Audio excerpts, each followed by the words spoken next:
Bonjour à toutes et à tous, ça y est, la phase finale de cette Coupe du Monde est lancée, plus le droit à l'erreur, une défaite et ça rentre à la maison.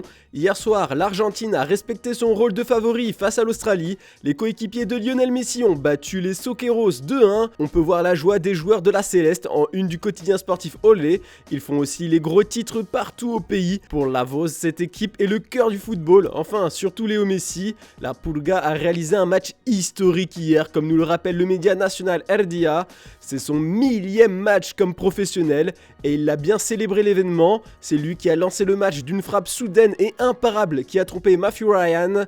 Les journalistes de OI reconnaissent avoir été pessimistes ces derniers jours, mais ce dimanche, ils titrent.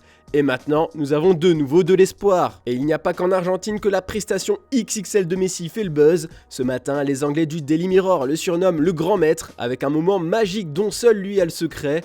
Mais c'est surtout en Espagne qu'il fait les plus gros titres. La Rora est complètement reléguée au second plan, comme on peut le voir sur les unes de Mundo Deportivo et AS.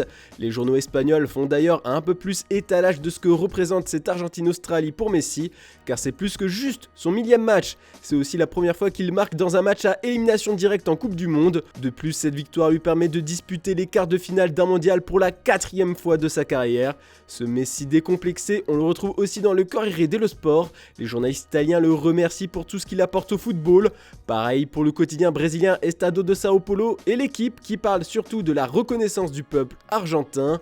Enfin, même au Qatar, la performance du génie de Rosario est applaudie. Il faut dire qu'il sublime la compétition qu'ils ont organisée. Du coup, le prochain match contre l'Argentine sera contre les Pays-Bas qui ont surclassé les États-Unis 3-1. L'homme de la rencontre, c'est Denzel Dumfries, un but et 2 passes D pour le néerlandais. Puis aujourd'hui, ce que l'on attend avec impatience, c'est le match de la France à 16h. Les Bleus sont à la une de tous les quotidiens de l'Hexagone. Pour tout le monde, ils sont favoris en pole position comme le titre l'équipe et comme en témoigne l'Alsace qui compte sur Mbappé pour être le détonateur du choc.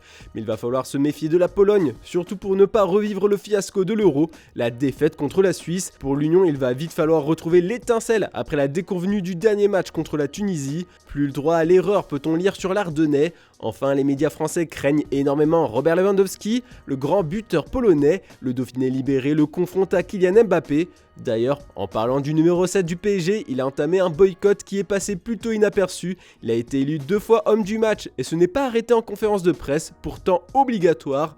La raison, le trophée est parrainé par la marque d'alcool Budweiser et il ne veut tout simplement pas en faire la promotion. La première fois, c'est passé, mais la FFF aurait reçu une amende de 10 200 €. On va maintenant feuilleter les magazines polonais pour savoir comment ils appréhendent le match contre la France. Et bien pour le Super Express, ce qui attend la Pologne, c'est le match le plus important de l'histoire de la sélection. Même si d'après les journalistes polonais, la fédération a déjà réservé l'avion pour quitter le Qatar après le match. C'est très pessimiste tout ça. Pour le Pressgrad Sportowi, tous les espoirs reposent sur Szczesny. Les hommes clés du match, ce sont les gardiens comme le résume le quotidien. Le défenseur Bartosz Berezynski a accordé une interview au quotidien. Le Polonais assure aux journalistes qu'il ne compte pas rentrer ce soir. Nous ne voulons pas jouer magnifiquement contre la France et perdre 4-0. On va être efficace et gagner 1-0. Je crois que nous pouvons nous le permettre. J'espère que cette fois, dans des situations simples, le stress ne nous emmènera pas les jambes comme on l'a fait contre l'Argentine. Lui aussi fait du gardien polonais le futur homme du match. Même en Angleterre, les gardiens de ce choc sont au cœur des débats.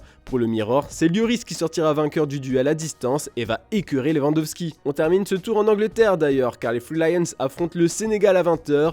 Un énorme duel et au pays de Sa Majesté, on est très confiant. Tous les hommes de Southgate sont au diapason. Harry Kane a promis qu'il ferait un gros match. Surtout, il assure qu'il va marquer des buts. Je vais enlever mes chaînes, explique-t-il. Le sélectionneur, conscient que la rencontre pourrait se conclure par une séance de tir au but, soutient Jordan Pickford pour qu'il soit le sauveur du pays. Puis on se souvient des derniers pénaltys de Rashford et Saka en finale de l'Euro, c'était la cata.